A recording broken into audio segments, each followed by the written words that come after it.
Okay, I'm going to shift gears now into other news, but I cannot stress it enough that the social engineers in control of our society are attempting to radically revolutionize our society into one of open tyranny, selling it under the guise of so-called security. And as Benjamin Franklin said best, those that give up their liberties for supposed security deserve and will get neither. You will not get liberty, you will not get security when you allow tyranny to grow. Tyranny is a disease that every society, every empire, every country gets. It is the norm. It's like if you live long enough, you're going to get heart disease or cancer. And very few countries or republics have ever gone past 200 years. 235 years is about as old as a system gets. And, of course, we're 235 years old. And we've been co-opted by the very slick corporate management systems that are masters at lobbying and special interest. But the special interests have actually taken over the entire system.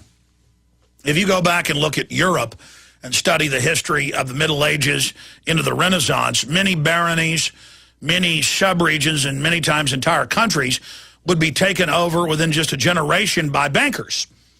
And they would simply start giving loans to a young prince or to all the princes secretly because their family wouldn't agree with it. And by the time the king died or the queen died, the bankers would then own the prince. They would then own the country. And the banks would loan to both sides and would start a war to then know that during that war, both countries bordering each other would be fighting for their lives of their system, and that they would squeeze the public to any degree needed to fund their family staying in power. And if you study the Chinese emperors, this happened over and over again. Humans behave the same over and over again. If you study the Mesoamerican tribes, the Aztecs at the end, it was the same with the Druid systems. You normally had a priest class of propaganda manipulators who controlled the royal class, who themselves had just been the best warriors. It was brains over brawn. And so the globalists are just a collection of scammers and control freaks and confidence men. And they're so confident they believe their own garbage. If they can make money off nuclear systems, they're going to put them in. They're going to do open-air testing. They don't care if their own families get increased cancer. They believe their own sense of infallibility, of invincibility. Then when the radiation gets released, now confirmed at 100,000 times safe levels, now blowing out to sea. Hopefully most of it will go into the ocean, but then it'll get to us via the seafood.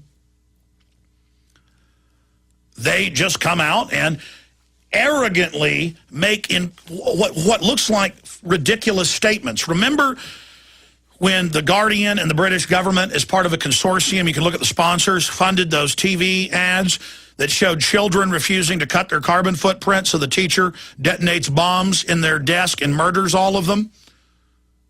They said, yes, we need to start killing people. Yes, we need environmental fascism. Yes, we need airborne released Ebola, as Dr. Eric Pianka at UT said. Yes, we need to kill. The 1996 UN Biological Diversity Assessment says we must bring back war and famine to reduce population. The State Department Memorandum 200, the Biological Diversity assessment put out by the CIA and Henry Kissinger, says we'll use wars and famine to reduce population. This is their excuse for all the bloodletting and sadomasochistic evil that they engage in. They love it. They state it. It's their Bible. They compete with each other over who's more ruthless, and Kissinger makes statements about the troops being dumb animals that are there to die. They love it. They praise Mao Zedong, David Rockefeller does in the New York Times, and how great the system is. And the CFR says China is the model, and so is Singapore. Open tyrannies. And then you say, I don't want tyranny.